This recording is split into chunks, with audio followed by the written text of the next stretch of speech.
आपण पाहत आहात प्रेस मीडिया न्यूज.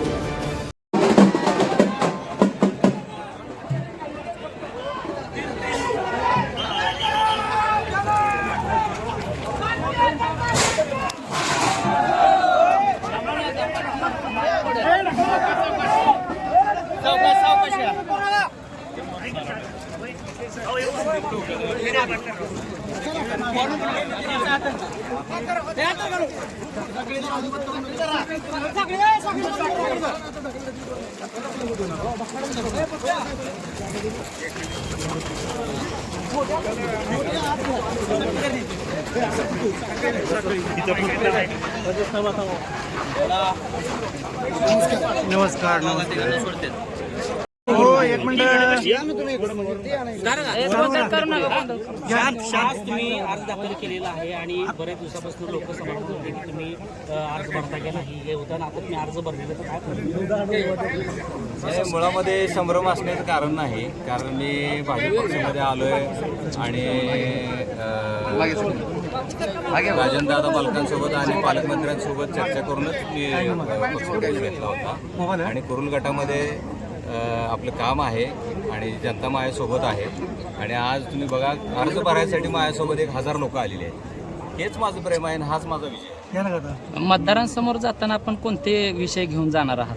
आपण मतदारांसमोर जाताना कुरुल गटामधले जे काही रस्ते, वीज आणि पाणी हे प्रमुख प्रश्न आहेत. आणि जे काही घर म्हणजे ह्याचे जे प्रश्न आहेत, काय छोटे छोटे रस्ते आहेत, गटारे आहेत, प्रत्येक ठिकाणी झोपडपट्टीमध्ये कोणाला घरकुलाचे काय विषय आहेत, तर हे विषय पण आम्ही घेणार आहे. तुम्हाला उमेश पाटील उमेदवारी जाहीर झालेली आहे, त्यांचे अर्ज भरले, आव्हान वाटते? मी मागच्या महिन्याभरामध्ये पूर्ण घर टू घर सगळ्यांना भेटलेलो आहे, माझ्या मतदारांशी त्यांच्याशी संवाद साधलेला आहे. त्या भागामध्ये आपला चक्रा साखर कारखाना आहे, त्या माध्यमातून आपण 2500 लोकांना त्या भागातल्या मी रोजगार दिला आहे. 10,000 शेतकऱ्यांचा ऊस मी तोडतो. त्यांच्यासोबत माझी खूप कौटुंबिक नाळ जोडलेली आहे. आणि ज्यावेळी मी आज घरी जातो त्यांच्या, तर प्रत्येकाचं जो काही आदरातिथ्य म्हणा किंवा ते काय त्यांनी जे काही माझं स्वागत केलं आहे, याच्यामुळे मला असा विश्वास वाटतो आहे की माझा विजय हा निश्चित आहे. खरं तर गावभेट दौरा करत असताना दादा तुमचे लोकांनी काय काय प्रश्न मांडले आणि त्या प्रश्नाचं तुम्ही निरसन कसं करणार आहे? आज जो तुम्ही त्या रॅली निघाली, त्या रॅलीला जनतेचा प्रतिसाद पाहून काय वाटेल तुम्हाला?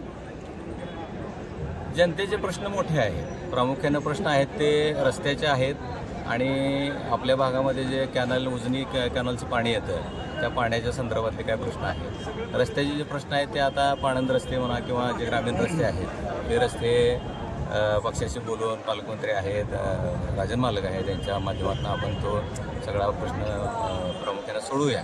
आणि लोकांना हा जो उत्साह दिसतोय, तर लोकांना माझ्याकडून अपेक्षा दिसत आहेत पुढच्या भविष्यामध्ये, येणाऱ्या काळामध्ये मी त्यांना एक आश्वासक चेहरा वाटतो असं त्यांना दिसतंय. माझ्यापेक्षा मीडियाला जास्त समजेल.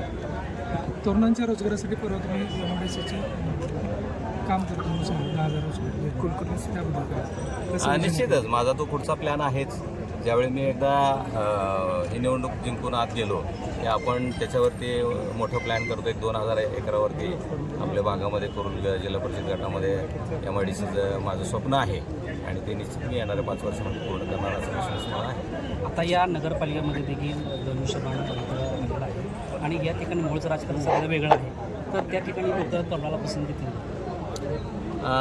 कमळाला निश्चित पसंती देणार आहेत, कारण त्यानंतरच्या ज्या महापालिकेच्या निवडणुका झाल्या त्यामध्ये कमळाला लोकांनी पसंती दिलेली आहे. कमळाला लोकांनी विकासासाठी पसंती दिलेली आहे. विकास हा फक्त कमळच करू शकतो असं मतदारांच्या मनामध्ये ठाम झालेलं आहे.